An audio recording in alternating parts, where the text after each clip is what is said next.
Hello, in this video we'll show you how to unfollow everyone on Instagram at once. Basically how you would do is just simply click on your Instagram, then go to your profile, and right over here you will have the option of followers and following.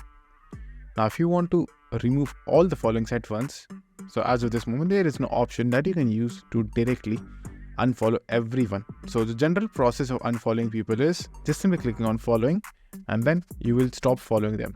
Now there is one more option or a trick that you can apply.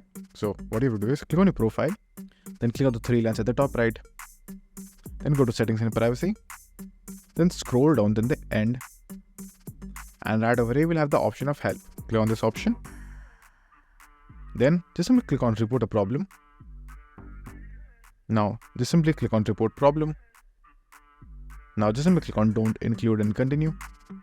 Now over here just simply write and ask the Instagram support team to unfollow everyone from your account and just simply make some type of issue. In most of the cases it will not work, but sometimes it actually does work. So just simply try for yourself and see if it works or not. So that's it, and thank you for watching, and do like and subscribe to our channel and take care.